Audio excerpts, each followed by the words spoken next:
Hi, everyone. I am Madeline Milka, President and CEO of APAICS, the Asian Pacific American Institute for Congressional Studies, and welcome to the 2024 APAICS Technology Summit.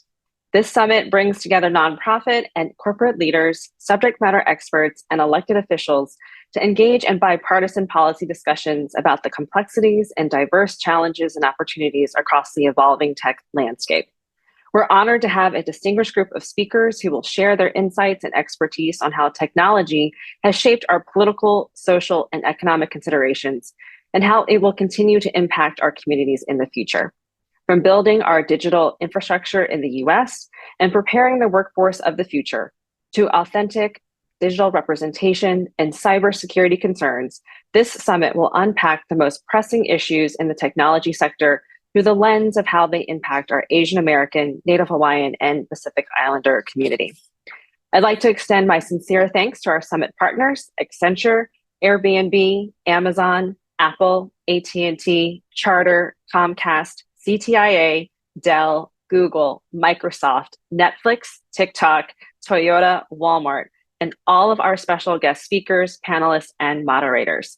Your support enables APAICS to fulfill its mission of promoting AA and NHPI participation and representation at all levels of the political process, from community service to elected office. I'd like to now introduce Director Neera Tanden, who currently serves as Domestic Policy Advisor to President Biden, to provide opening remarks for the 2024 APAICS Tech Summit. Please join me in welcoming Director Tanden. Hello, my name is Neera Tanden. I serve as Domestic Policy Advisor to the President and as chair of the Domestic Policy Council here at the White House. To share a bit about what we do, the Domestic Policy Council drives the development and implementation of the President's domestic policy agenda, ensuring that domestic policy decisions and programs are consistent with the President's goals and deliver real results that benefit the American people. The DPC works on a variety of issues and strives every day to improve access to healthcare, support small businesses, expand educational opportunities for students, improve housing, affordability and access, advance criminal justice, lower crime, and much more. Within these issues, the Biden-Harris administration is committed to advancing racial equity, opportunity, and justice for all communities, including AA and NHPI communities. And that commitment is just as strong today as it was on day one. President Biden has always said that diversity is one of our nation's greatest strengths, and I agree. While recognizing that there's much more that can be done to advance equity, we are proud of all that we have accomplished over these last 3 years under the incredible leadership of President Biden and Vice President Harris. We know entrepreneurs and small business owners are the backbone of the country. Their hard work, sacrifice, and dedication is foundational to a strong economy and community growth around the nation. In fiscal year 23, the U.S. Small Business Administration backed 7,500 loans to AAPI-owned businesses, totaling more than $6.4 billion, a 44% increase in total loans distributed under the Biden-Harris administration. Also in 2023, federal agencies awarded small disadvantaged businesses a record-breaking $76.2 billion, or 12.1% of all contracts, including $9 billion to Asian American-owned businesses. This represents the third consecutive record-breaking awards to SDBs under President Biden and puts the administration on track to reach the president's goal of increasing federal contracting dollars to SDBs by 50% by 2025. All of this means that more small businesses are opening their doors, expanding their reach, and creating new work opportunities in communities around the country. In addition, we have been committed to not only making sure the federal government is working for all communities, but that it is also accessible to all communities. The Biden-Harris administration is reducing barriers for people with limited English proficiency by strengthening federal language access services and ensuring information on government programs, services, and benefits are provided in multiple languages, including Asian languages. The president's fiscal year 2025 budget builds on these efforts with funding to expand federal language access capacity. One key example for this year is that the General Service Administration also work to expand access to voter registration in communities that have faced voter participation difficulties due to language barriers. Vote.gov added several Asian, Native Hawaiian, and Pacific Islander languages, including Bengali, Khmer, Korean, Hindi, Tagalog, and Vietnamese, with Chinese, both simplified and traditional, and its first Alaska Native language, Yupik. Lastly, I want to take a moment to touch on the efforts on data disaggregation, as this has been a top issue for the AA and HPI community. Through President Biden's executive order on advancing racial equity and support for underserved communities through the federal government, otherwise known as the Equity EO, we launched a whole of government effort to incorporate the principles of equity throughout the federal government. An equitable data working group has been charged with studying existing infrastructure problems and challenges and laying out a strategy for improving how to collect and use data at the federal level. Additionally, the Office of Management and Budget has been focused on Statistical Policy Directive 15, also known as SPD 15, and recently issued updated standards for maintaining, collecting, and presenting race and ethnicity data across the federal agencies, which include census, surveys, and administrative forms. For example, SPD 15 requires separate responses for Asian and Native Hawaiian or other Pacific Islander, which were combined before. Additionally, SPD 15 establishes a standard for more detail within the Asian category. For example, specifying that a person is Chinese, Asian Indian, Filipino, Korean, or others. By disaggregating data on a community that's so diverse, we can better serve the entire community. In closing, I want to take a moment to thank all of you for the work you do every day to serve your communities, cities, and states, and the AA and HPI community at large. Thank you to the Asian Pacific American Institute for Congressional Studies for bringing us together at this time of year. President Biden and Vice President Harris both believe in a very simple principle, that the future of this nation relies on all of us to do our part, and summits like this bring us closer to that future. Thank you for all you do to move us forward. Thank you. Our first panel of the APAICS Tech Summit is Emerging Technologies, What Does the Future Hold? AI, Blockchain, IoT, 5G, quantum computing, virtual reality, and driverless cars are all considered emerging technologies that are transforming our future.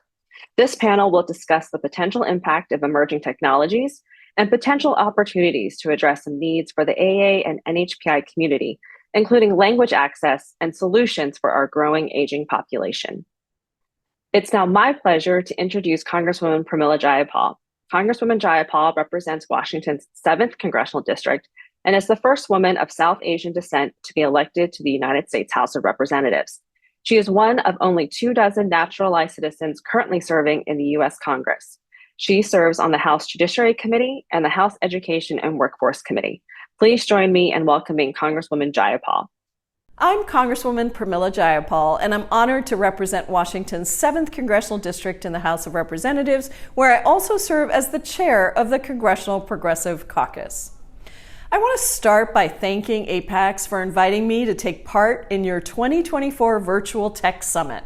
This is an important opportunity for AA and HPI leaders from around the country to come together and discuss new technologies that will shape our future, their positive and negative impacts, and how they affect our communities across America. In Congress, we're working hard to regulate many of these technologies and figure out how we can make sure they're used in fair and equitable ways. And as we do that, I'm making sure to keep our AA and HPI communities in mind. From broadband to telehealth to social media, our future is reliant on these new technologies, and we have to ensure that everyone has both the access and the protections that they deserve. Of all of today's emerging technologies, the one that might be most well known is artificial intelligence, or AI. AI promises so many new innovations, but it also does pose risks that we need to account for.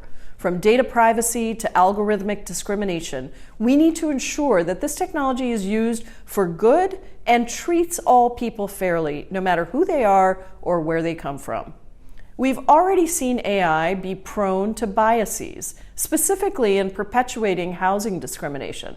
Relying on court records and other sets of data that already have built-in prejudices, AI has regularly denied people housing because their screening algorithms have deemed those people to be ineligible or unworthy. AI can also discriminate in healthcare, where underrepresented data of women or minority groups can lead to lower accuracy results in healthcare diagnoses.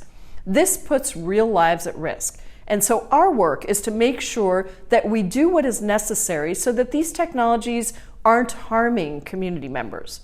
That's why I've pushed in Congress for more federal AI regulations and oversight.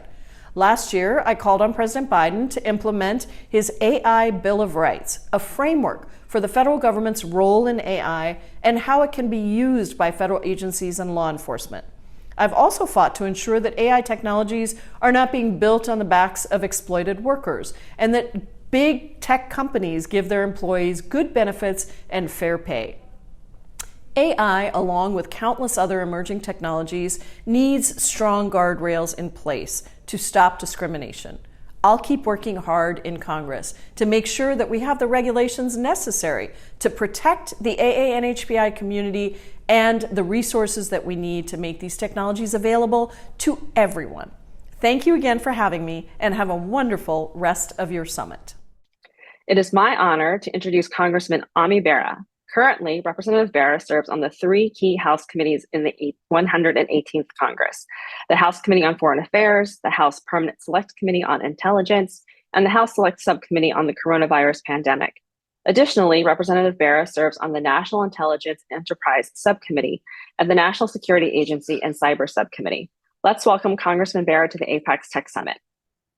Hi, this is Congressman Ami Bera. It's a privilege to welcome you to the APAICS Technology Summit and kick off the important conversation on this important topic.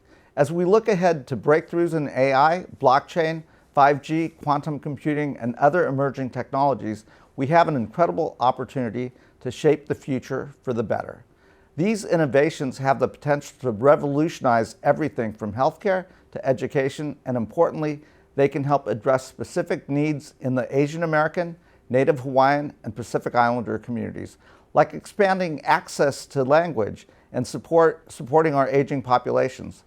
As a member of the House Bipartisan AI Task Force, I've been working on policies to address the intersection of healthcare and AI, making sure we're harnessing these technologies to improve the quality of care while ensuring that these advancements respect patient rights and privacy. However, with this progress comes great responsibility. We must ensure that these advancements do not deepen existing inequalities or leave certain communities behind. That means making sure we close the digital divide, invest in digital literacy, and ensure that everyone, no matter their background, can benefit from these technological advancements. I want to thank APAICS for facilitating this discussion, and I look forward to hearing from today's expert panelists about how we can responsibly steer this rapidly evolving landscape in a way that fosters innovation while ensuring access and opportunities for all. Be well, and here's to a great conference. Our next speaker is APAICS board member Krish Gupta. Krish serves as the Senior Vice President for Litigation and Intellectual Property for Dell Technologies. Krish leads the litigation and intellectual property teams with global responsibility for managing and resolving business and intellectual property litigation and disputes, providing legal support for and developing the company's policies for patents, trademarks, and copyrights, intellectual property licensing, driving patent and IP policy efforts, and IP support for M&A activities and commercial transactions. Please welcome Krish to the summit. Hello. Thank you for joining us at the APAICS Technology Summit and for your commitment to advancing and embracing emerging technology while remaining curious about what the future holds. My name is Krish Gupta, and I'm a Senior Vice President for Intellectual Property and Litigation at Dell Technologies. My responsibilities at Dell includes advising business leaders on legal and policy issues around emerging technologies, including artificial intelligence and quantum computing. I also serve on the board of APAICS. Although I'm not there physically, I'm honored to be part of this discussion with such a distinguished group of leaders, innovators, and policymakers. I'd be remiss not to mention that we're at a pivotal moment in the evolution of technology. The rapid pace of change presents both unprecedented opportunities and significant challenges. From artificial intelligence and quantum computing to renewable energy and biotechnology, the innovations we're exploring today have the potential to reshape industries, transform economies, and improve lives around the world. However, with these advancements come important questions, particularly around inclusivity and equity. It is crucial that we approach these challenges with a balanced perspective, ensuring our pursuit of progress is guided by principles of responsibility and fairness, and that it accounts for people with a wealth of different backgrounds. Two areas of emerging technology that I'm particularly interested in because of my work at Dell are artificial intelligence and quantum computing. The rise and pace of AI growth, particularly over the last year or so, has been astronomical. Just a few years ago, AI was something reserved for science fiction movies to the average person. Today, the power of AI can be harnessed by anyone with a smartphone and internet connection. It has quickly become integrated into the lives of millions of Americans and has the potential, if developed and deployed responsibly, to fundamentally change how everyone uses technology. While we've also seen an increased interest in quantum, it's not quite on par with AI. So for those less familiar, quantum is a new paradigm in computing data. It allows us to essentially look at all permutations of the data simultaneously, resulting in entirely different kinds of outcomes, doing very advanced mathematics almost instantaneously when it used to take an infinite amount of time, or systems were sometimes not able to determine outcomes at all. While quantum doesn't replace conventional computing, it does represent the future of how we might process data in certain dimensions. So why are quantum and AI relevant here? These are both technologies that will shape our future. For quantum, we could tackle supply chain organization and optimization faster and more efficiently.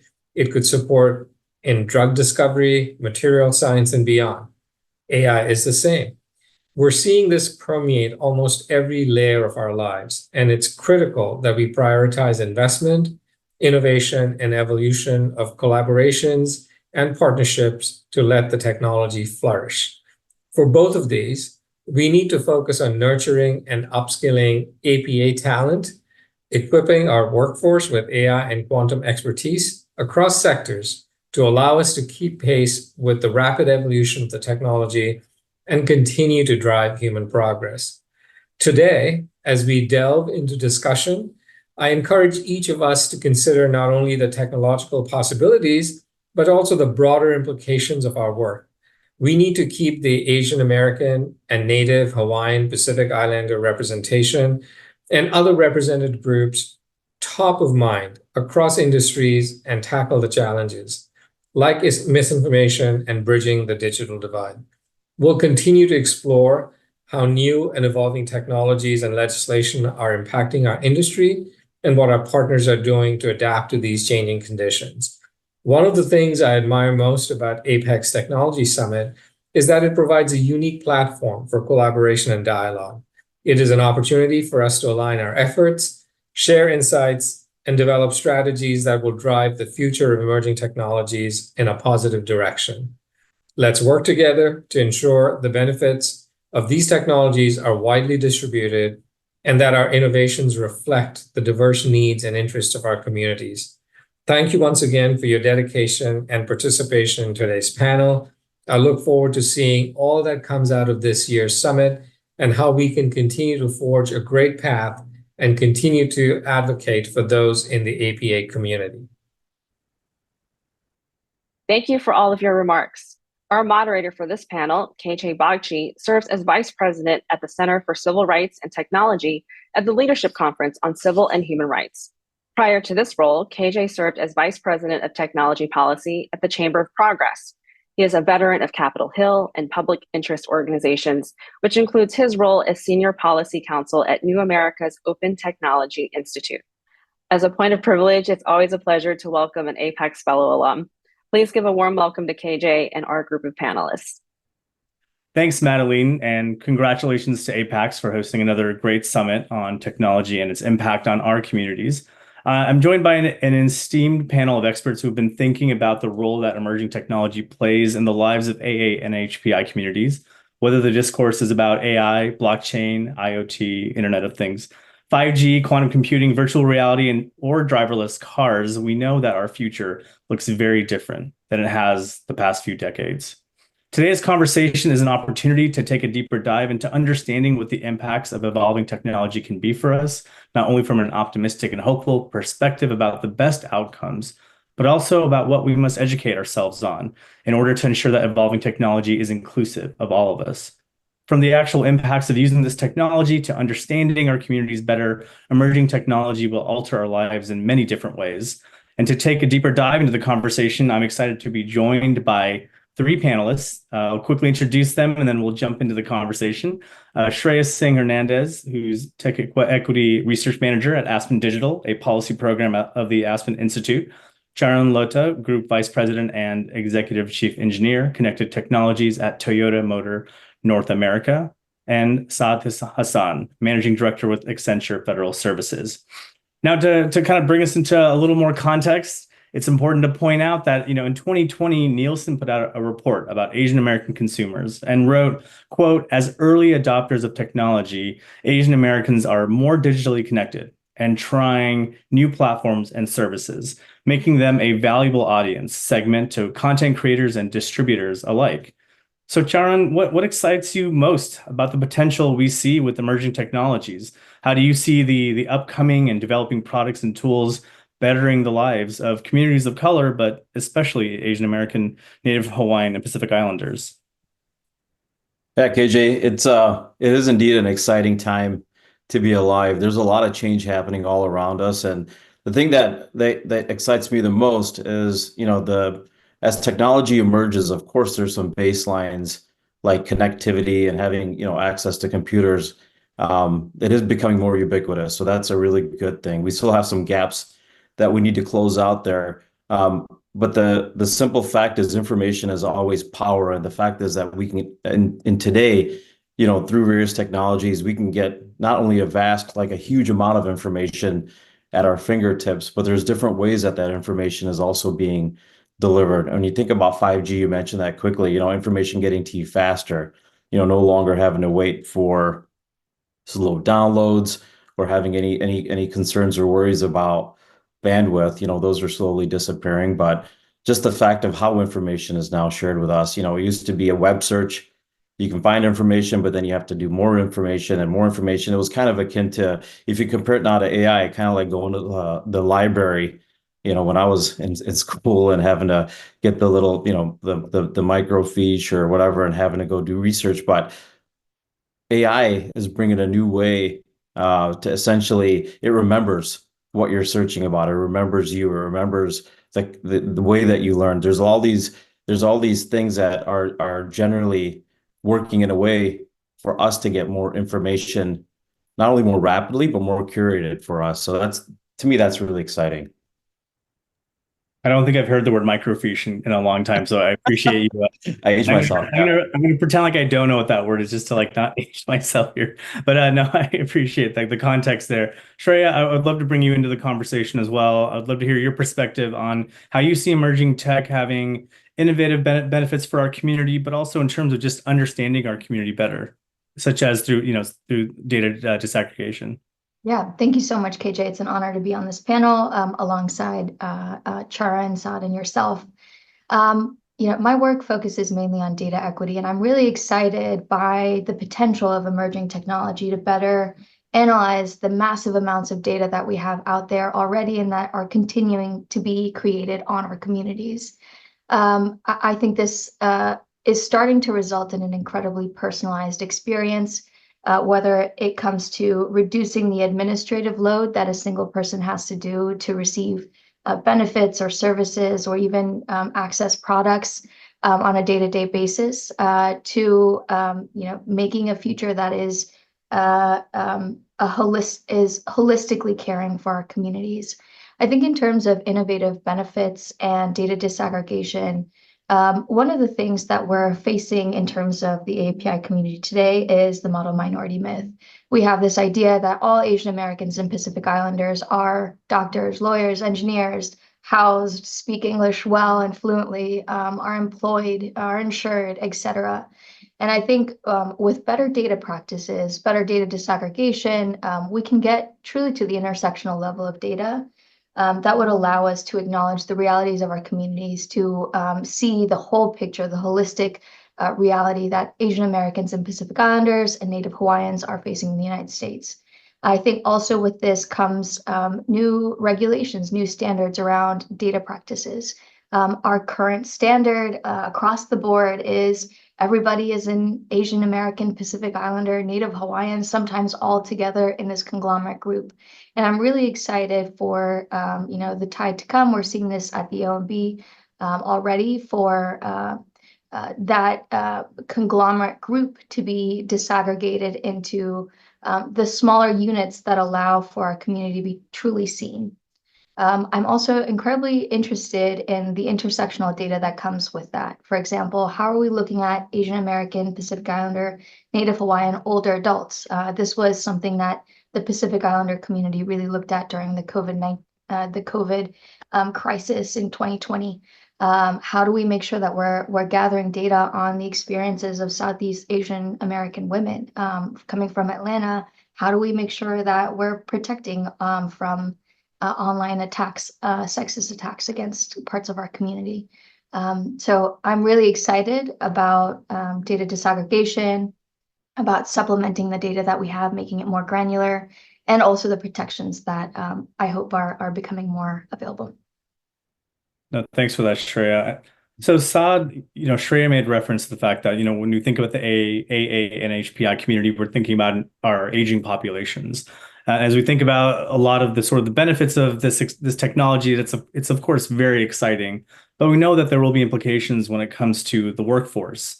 And so when you think about, obviously thinking about new generations entering the workforce, but also folks who are already in their careers, right, mid to late careers, how are you thinking about the shifts in the workplace when it comes to reskilling or upskilling? Yeah, it's definitely challenging. It's not easy. And I feel like there are so many benefits that we've heard, right, around innovation or fintech that I think Asian Americans are taking advantage of with the digital economy and the scale at which these tech tools are being, enabled and available to us. But to your point, we have a lot of challenges, right? I mean, access to high-speed internet. There are a lot of Asian American communities that still lack access, right, to high-speed internet, even with the technological advancement that we're seeing in other spaces. So when you talked about the 5G example, it's like, wait, we have to make sure that everyone has just access so that, they're not limiting workforce development opportunities or small business assistance or other forms of economic support. I think digital literacy is a big issue. Especially for underrepresented groups in the USA. I think there's a need for culturally competent digital literacy, and that's clear, and, even though the tools allow and or enable like large parts of the underrepresented and undervalued and the minority groups in the States, we still have major challenges there. And then of course, with all the great parts and facets of digital innovation, it can be, a source of real world harm. And if that's in the cyberspace from a bullying perspective or some of the other examples we've heard, I think we really need to strike a balance, right? And I drive a lot of technology and innovation for our government practice at Accenture. And in every project and in every client conversation, clearly, we talk about the benefits of the technological revolution and the data and AI revolution, but at the same time, I make it a point to intentionally talk about how we need to be responsible and how we need to look at things holistically, like Shreya said, right? There's no universal formula, and we always know there are pros and cons with every emerging technology adoption. And and implementation. No, I appreciate that. I do want to end in the conversation about responsible use for sure, and kind of continue to bring others into this conversation about sort of the workforce development and how do we prepare future generations to thrive with the upcoming digital sort of revolution. Shreya, would love to bring you into this conversation. How are you thinking about emerging technologies and how they impact the workforce for our communities? And what specifically, sorry, is just to drill down, what topics should we be addressing with our community and also with industry leaders who are leading the charge on creating these new jobs? Yeah, thank you for that question. And I completely agree with what Saad said before me. Across the world, we're seeing Asian Americans, Pacific Islanders, and Native Hawaiians being the quote unquote frontline workers, the most affected workers when it comes to shifts across technology and the labor shifts that come with it. As a personal example, my family arrived in the United States in 1996. My dad is a software engineer and arrived as part of the dot-com bubble. And that was a part of a lot of the immigration stories of many Asian Americans across the United States today. We still see that reflected in the research. The Pew Research Center released a study last year that Asian Americans have the highest share of workers in the United States that are regularly exposed to AI. And, that means that their jobs are activities that could be taken over or altered or supplemented by emerging technologies and AI. I also want to think about procurement and supplier ethics when it comes to shifts in labor. Our community is one that's vibrant and growing in the United States, but also Asians, Pacific Islanders, Native Hawaiians across the world are also affected by emerging technologies. As we enter sort of this turbo speed of technological progress with quantum computing, with advancements in blockchain and AI, generative AI specifically, we're looking at the folks who are collecting, who are tagging, sorting that data. Thinking of the Philippines, there's an AI ethicist in the Philippines who has coined the term digital sweatshops, where there's tens of thousands of employees that are working at sub-minimum wages through suppliers that are feeding our current tech boom. And it's truly important to look at this at a global scale as we race towards our technological progress. What is the global impact, both in terms of labor, in terms of energy and environment? A lot of these communities are also equally affected, looking at especially Pacific Islander communities, Native Hawaiian communities. How are our communities being affected across the world by advancement and by downstream impacts of advancements in technology? No, I appreciate bringing the global impact perspective. Definitely want to, if we have time, would love to kind of dig into that a little more. But Charan, would love for you to kind of close out this conversation about, again, like upskilling, reskilling. Like, what do future generations need to sort of survive and thrive, in the continual tech revolution? Oh, great question. I'd love to share his response as well. To me, the tools are, what we're talking about here. A lot of things are just simply tools. Tools are always going to keep changing. So when it comes to upskilling, you go from Jira to Slack, or you think about C code programming to Python. These are always changing, but there's some foundational things that I always try to impress upon, the teams that we work with, or the people that have an opportunity to mentor, is that there are certain things that don't change, and certain assets that we have to have, or skills that we need to build. And that's, for me, number one is curiosity, right? Curiosity is a really big thing to have in your toolbox, to say that, thinking about things a little bit deeper and wider.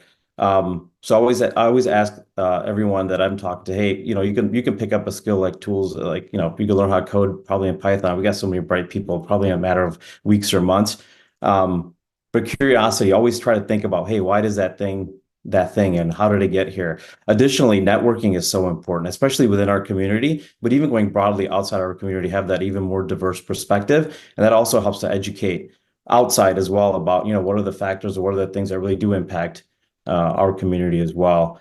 And finally, at the end of the day, we're all in the business of building a product for a customer, and having a knack for understanding the customer needs and how can we close those gaps faster using the technology. I think that's what you hit pay dirt with strategies like that. So for me, the tools are important, the technology is important, but having these foundational skills of curiosity, networking, and as well as keeping an eye on the customer needs are what will sustain people through their careers. So thanks for that question. No, and thank you for your response, and thanks all three of you for sort of giving us different perspectives from your perch in terms of what workforce development looks like. I want to turn a little bit to the conversation that Saad was sort of previewing, and that is the idea of like being a responsible actor, or what does responsible use look like in this space. It's something that we at the Leadership Conference, and especially the Center for Civil Rights and Technology, really think about innovation, but also ensuring that we're able to center equity and inclusiveness in that, and the building of these products and tools. And so, Shreya, I know I've had an opportunity in the past to take part in some of the conversations that Aspen Digital has organized on this topic about what guardrails can look like to ensure that innovation is not harmful to our communities. Can you talk to us a bit about what you're seeing as conversations that policymakers and product developers and deployers should be having to ensure that these emerging tech tools hit the market in a safe and inclusive way? Yeah, absolutely. I think that this is a conversation that needs to happen at every step of the product design, product creation process, from initiation, from strategy of which projects get greenlit, which projects get funding, which teams are eliminated versus added to companies, all the way to the marketing of a product and iteration post-launch. So for example, are we looking at who's staffing a team? Are we looking at how many teams we're actually keeping on board with this labor shift across tech companies? Are we keeping our ethical AI teams, or are we matrixing them across projects and programs? How are we maintaining that view on the work that is being created on the products? We've seen so many companies completely axe their ethical AI, responsible AI teams, and I'm curious about the future of that, whether those practitioners and trust and safety are just being placed within matrices and other teams, or if those jobs are completely lost in the process. When we look at the data that is being procured, are we seeing what biases exist in the training data? How does that affect people across communities? In this specific conversation, Asian Americans, Pacific Islanders, Native Hawaiians, are we actually seeing if the data contains harm or bias?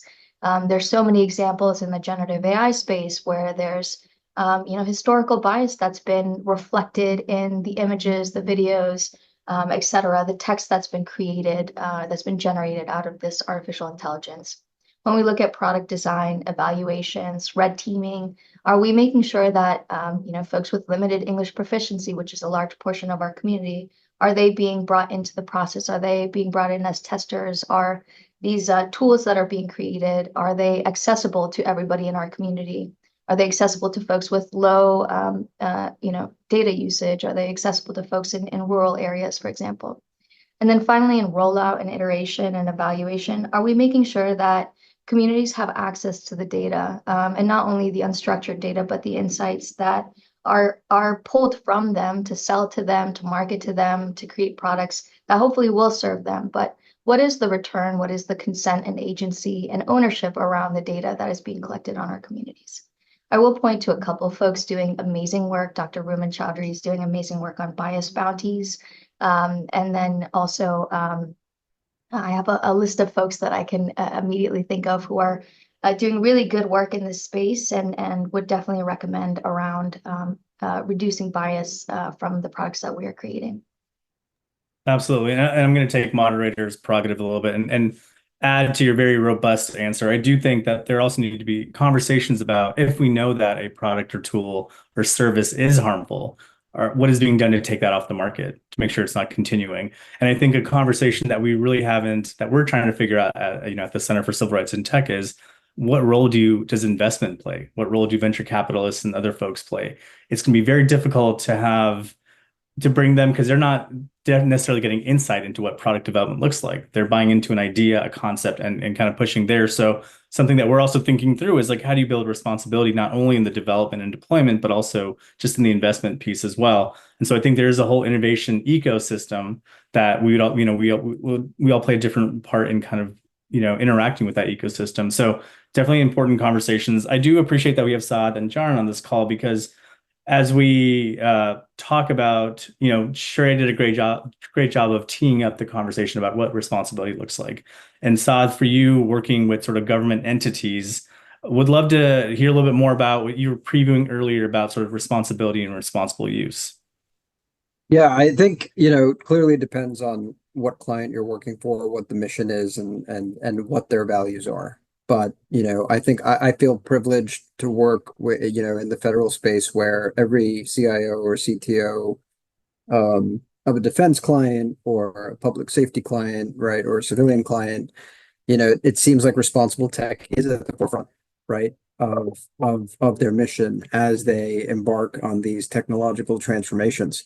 And I feel like one thing or one concept that we talk about is how the technology transformation or the emerging tech that they're interested in aligns with the organizational behavior and the best interests of not only their client ecosystem or the organization's ecosystem, but of the planet, right?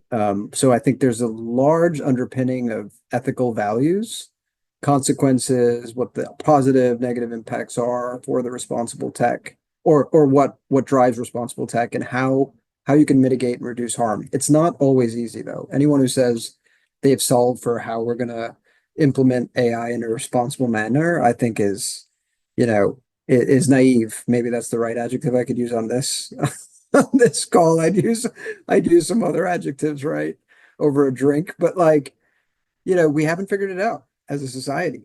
And AI is just coming to us, and blockchain and IoT, and geez, I was learning about self-healing networks the other day, and how distributed architectures are going to change with like quantum computing and quantum algorithms. And I was an electrical engineer by trade, right? Now I'm in consulting and have been for over 20 years. I'm fascinated by the tech, and at the delivery it's coming to us. We really need everyone from analysts in the organization to the C-suite to the board to the lawyers, right? We really need to have that question around how is this responsible? How does it align again, right, with the best interests of the client and the planet? I think that's key. And we've started as an Accenture, a large ecosystem. We serve many clients all over the world. I think we're like 800,000 people now. So we have like a responsibility, right, to make sure that we're creating those responsible technology playbooks. Because if we're working for 75 or 80% of the Fortune 100, they're clearly coming to us, right, to answer some of those questions. And I'm very excited to see that within Accenture, we're spending the right money, we're putting the right assets together and the right playbooks together. Again, we haven't figured everything out, but we're on that journey, and it's a part of every conversation. No, it's great to hear. And then Charan, from your perspective, whether you want to talk about Toyota or whether you want to talk about the private sector writ large, just from your perspective, like what are the conversations that folks should be having in that sector when it comes to responsible use and responsible deployment? Oh, and Saad, I think, covered a lot of it, right? And so very little to discuss for me. But to me, it's a complex. When we work with technology, it's not one ingredient. It's complex. It's complex in the sense that there's a lot of third parties involved, lots of different data sets. The end-to-end ecosystem is the architecture. When you look at it, sometimes it's mind-boggling. But the one point is that along that architecture, along that the chain of the tools and data that we use, there's going to be some black boxes there inevitably. What we have to do, and our responsibility, is not let that happen. We have to understand what the data is going in and coming out. And if we're not in Toyota's principles, if we don't understand that, we don't deploy. So it's we have to protect our customers at the end of the day. And when we do give, if we are sharing services or creating services for them, transparency in that process of what data is being used, how it will be stored, and the right to delete when you want to is something that we keep pretty high on our list of objectives. Yeah. So thanks. So Saad, you kind of previewed this a little bit, but the role of sort of public-private partnerships, how do you see those partnerships playing a role in the deployment of emerging tech? Yeah, very, very important question. And clearly, given the federal business I'm in and the client base I have, I feel like we're never successful, especially when we're doing these large transformations at scale in the government without that public-private partnership. I think we've recognized early on as a firm, that the success and sustainability of even programming within Accenture and AFS relies heavily on collaboration across a large range of private ecosystem partners, vendors, suppliers, VC firms, which, brings together government, nonprofit, other academia, to truly transform, right, based on what the mission is. And I think a few years ago, I'll point to a specific example around how we launched a workforce development program to help bridge the gap between talent and opportunity in the San Antonio, Texas community, where we're growing. We see a lot of demand, but we also have a lot of underrepresented groups, vulnerable groups in that area that needed the training to access those digital economy jobs. So just last year alone, I found out that we were able to reach that highly diverse, non-traditional talent pool. I think 700 participants or so that had been impacted by our offering and are now part of our Texas ecosystem, driving the progress we see from that public-private partnership. And also through the Forge network, we are able to provide everything from candidate engagement, wraparound services, in-house training, affording us the true ability to impact candidates in different ways. I hope that answers the question. No, for sure. And I know it's always dangerous to open it up to the panel because folks may trip over each other, but I do want to open it up to Charan and Shreya response to the idea of public-private partnerships. If anyone has any sort of additional thoughts there or what the role would look like there. I'll give a quick response to that. I think when it comes to partnerships, it's always the thought around, will 1 + 1 be greater than 2, and is a partnership equitable for both sides? And once you kind of hit those marks, typically great things happen. But you do have to have awareness that, kind of what I pointed out to earlier, the end result of a partnership is to bring better value to a customer. And as long as that could be at the forefront of every decision that we take, typically we're okay, and we do deliver value to the customer and build loyalty. Yeah, Shreya. I would agree with what Charan had to say in terms of centering the end user, centering the community, making sure that their advocates, smaller case, lowercase a, advocates are at the table. I've seen great success with coalitions around things that are incredibly sensitive, for example, CSAM, and protecting imagery online that might be exploitative. There's been great progress being made around that.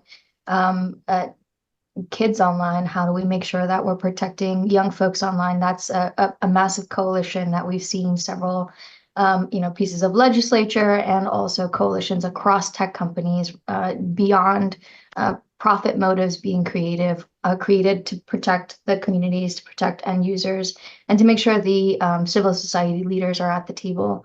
We're also seeing this in the DEI space. How do we make sure that we're bringing together education leaders, civil society leaders representing communities, and tech companies to ensure that we're weathering backlash against DEI that we're currently seeing.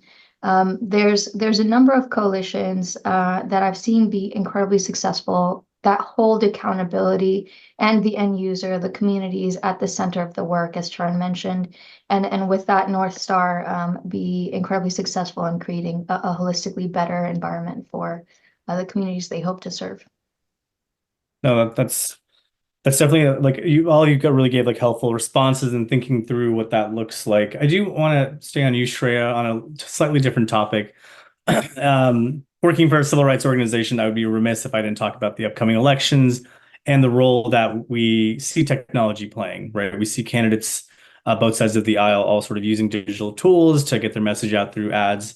But we also see that there are actors who are frankly using this technology in a way that spreads misinformation and disinformation. We know that it appears differently in different respective communities, right? In HPI communities, what's being spread versus, and then when you drill down into those communities, right? Like what is the Vietnamese community seeing? What is the South Asian community seeing? And so, again, I know because I had that opportunity to take part in that really amazing discussion that y'all had at Aspen Digital, I would love for you to kind of talk a little bit about, you talked generally about guardrails as it comes to these tools, but in terms of the election protection, with the use of these tools, like what should the average user or consumer be sort of thinking about when they see things online that may relate to the upcoming elections? Yeah, and thank you, KJ, again for joining us for that conversation on democracy and protecting voter rights. One of the things that I think is incredibly important to this entire conversation is the concept of trust, trust within society, trust with your end user, trust with your funders, trust with the folks who are working on these products as a holistic ecosystem. When it comes to the election, trust could not be anything less than forefront. In our conversations, we talked about how there are several checkpoints for trust, whether that is on election day, around certification, around inauguration, and how do we ensure that communities are aware, they are quote unquote literate of what a trustful environment looks like. Creating these pathways, these systems of communication in place ahead of time to ensure that communities know, regular members of society know what mis and disinformation can look like, what election interference can look like, and they have emergency plans in place for what trusted communication is and what might be a broken piece of communication that could be disinformation. The last thing I want to say here is that generative AI being the tool at the tip of everybody's tongue right now is a double-edged sword. There's so many great examples of how these emerging technologies can be used to advance trust, to take local candidates to the point of viability, especially thinking of women candidates in local elections who often struggle because of the structures in place to reach a point of viability, how generative AI and other tech tools can take them to that point and create a platform much easier than they would have access to otherwise.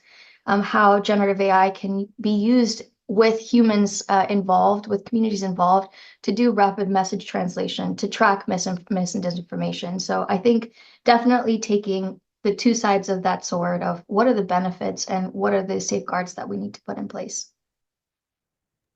Thanks, Shreya.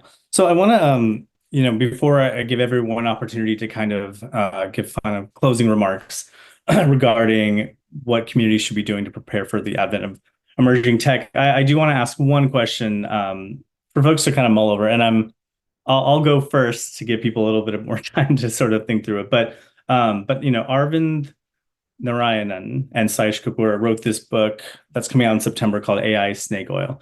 I'm definitely not getting proceeds or any kind of share of the profits. So I'm not hyping it for that reason. I'm hyping it because it really talks about the limitations of AI. And I think since ChatGPT sort of made its way into the marketplace and into our conversations, we've seen companies go quickly to develop this technology. We've seen lawmakers at the state and federal level introduce legislation trying to sort of build guardrails. I think one stat I'm looking at here says there were 211 AI-related bills just in January 2024 across the states. 101 new deepfake bills were introduced in January. And so it's definitely causing a little bit of consternation. People are excited, but there's also just a lot of misconceptions around what generative AI can do, what AI can do. And in the book, the AI Snake Oil, they talk about how we've seen this sort of trend with any new technology. Like when airplanes were first making their way into the market, there was sort of hype that we're going to get to a point where airplanes can get higher and higher. They'll be up in space at some point, right? I'm sort of grounding down the story a little bit, but the point is there was already kind of hype in that sort of context, and we're seeing it here now, right? AI can do everything. AI can cure world hunger. AI can, and in some ways we're optimistic, we're hopeful. We're hopeful that AI can find cures to certain diseases that have been plaguing mankind for quite some time. But what are sort of misconceptions that you all are seeing in your line of work, right? We'll be heading into holiday season soon. You'll have people come up to you, I'm sure, and ask you about AI and what the hype is. I know for me, there's a belief that AI and the education space everyone will be equalized, right? Everyone will get access to this tool and everyone will learn at the same rate. And so that for me is sort of it's just a gigantic misconception, because the tools that are being used in that space are being trained by data that has been primarily, frankly, focused on, English speaking as a first language, white communities sort of training that data that are going into these tools. And so for me, I'm like, that's a huge misconception. Let's slow down and see what these tools can how they can benefit folks in the education space. But we need to think through, like, what does that training data look like? And so for all of you, I mean, it doesn't have to be as sort of grounded in that kind of specific issue area, but what are some misconceptions you're seeing in your line of work that you've had to kind of correct people about in your life, your families or other folks? Shreya, I'll start with you. Great. I'll keep it quick. I definitely agree. Techno-solutionism is kind of this trap that we sort of fall in, where technology is the solution to everything. I think the greatest misconception that I would say is that technology and data is neutral. I think that's not the reality of how it has been applied to communities. I think especially data and technology carries with it the stories of our communities, and also leaves out the stories that were not collected, that were overlooked, that were too expensive to be collected, that were not seen as important. So I would say that the greatest misconception is that data is neutral, that technology is neutral, and that it doesn't carry the biases that we know exist in society. Awesome. Charan, what are you thinking about? I think when it comes to AI and LLM, I think the conception is that, misconception is that it could do everything and anything. But the fact is that, as we use these tools, we have to have some common sense as well. Common sense goes a long way, and there is some hype and there is a lot of pressure actually to deploy some of these tools to keep up, with your competitors. But if we do use some of that common sense and understand that, it's AI and LLMs, it's whatever data goes in is what the data will come out. And the fact is that even though the LLMs have probably crawled the entire World Wide Web, there's a vast amount of data that's sitting there in private data sets that, that are not open to the public, that could probably bring value to certain areas, our community. There's a lot to be done. But that being said, I'm seeing a tremendous velocity in how quickly these models are improving. So we're not there yet, I feel, but there are areas in pockets where you can use the tools that do provide tremendous value, and we need to just identify those areas and go for those first, but not think about deploying this widely yet. Gotcha. Saad, what are you thinking about?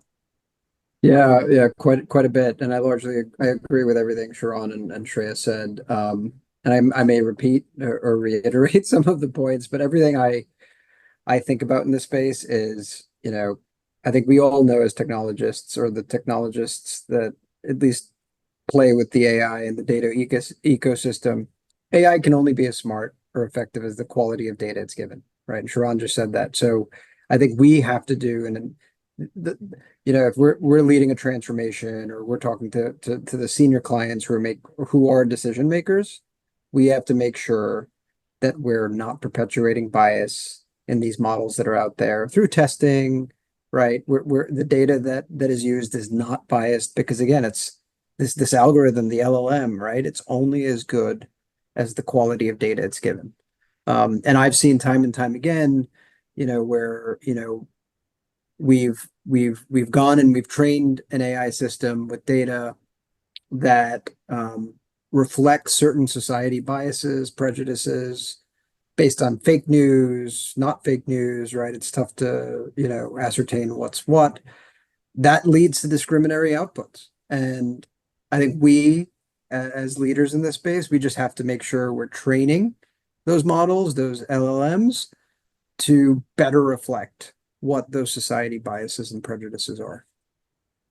I think we're at such an important crossroads right now. We have this opportunity, the example I gave of the ed tools, maybe right now they're not meeting the sort of goals that they may be proclaiming to meet, but there's an opportunity to train up, right? We have opportunity, we have folks who are playing on the more technical side and able to test for bias and test for outcomes.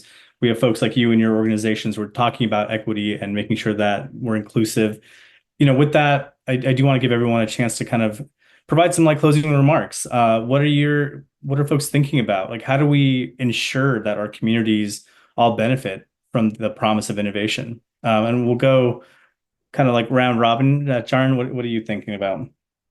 Yeah, first of all, KJ, thanks for moderating this panel. This is really, really, really great conversation. To me, I think it's always about pipeline. We have to start early in our communities. Basically giving an opportunity to kids to have a sparker towards STEM. If we don't provide those opportunities, that some seed, if we don't plant that seed, they may never have the curiosity around the possibilities of having a career in this field of technology. How they can have it can create a pretty good life. Not only for them, but the communities as well. It can bolster the community. So creating that spark, and especially I'm really passionate about women in technology. I think we can do better, always do better in making sure that our workforce in technology with women is representative with the community at large, the ratio. So overall, I think that I think we've come a long way, but I think we still have a long ways to go. And it's upon us leaders and families, honestly, to just keep advancing the discussion of tech in our community. So thank you. Appreciate that response. Saad, what are you thinking through? Yeah, and I second Charan. Thank you, KJ, for moderating this panel. I think having equitable access to technology for all students, as we go through this next wave of the digital revolution, I think that's key. Regardless of ethnicity, socioeconomic status, physical ability, what they believe, we hear the term equanimity, quite a bit, especially coming out as we get closer to the election phase, but from a technology and education perspective, that's key. That's key, right? To eliminate, not eliminate, we'll never be able to eliminate anything, right? But at least to make sure that there's an even playing field with respect to access and information. Shreya, I'll let you have the last word. Yeah, thank you again, KJ, Saad, and Charan for this conversation. It's an honor to be on this panel with all of you. I think the closing point that I'll end with is moving at the speed of trust. I am so excited, personally, very, very excited to be alive during this time where we're seeing this rapid shift of innovation. I can go from remembering, waiting weeks to call my grandmother to being able to FaceTime her, in moments across the world with no lag at all, almost in a rural village in India. And that is a massive piece of inspiration for the speed of change that is coming. I'm really excited looking at my nieces and nephews and future generations to see what a digitally native, community looks like, and the advancements that come with that. Going back to this concept of the speed of trust, I am really excited for us to be moving at the speed of trust, which means something that Charan said earlier. If we're not sure about the impact of something, if we're not sure if it has negative impact, as Saad said, if we're testing for communities to ensure that they're not being negatively impacted, that we don't move forward, that we take a pause at this breakneck speed to ensure that the emerging technologies that are coming out and that are affecting our communities, that are helping our communities in many ways, are actually doing so holistically. And I'll just plus one that, Shreya. I do think for immigrants, for recent immigrants, for children of immigrants, emerging tech has such a powerful way of keeping in touch with our culture and our families. And so we're definitely I think that's one unanimous concept here. We're all excited to see what comes next. And with that, thank you all for joining our panel on emerging technology. Thank you. It's a pleasure. Yeah.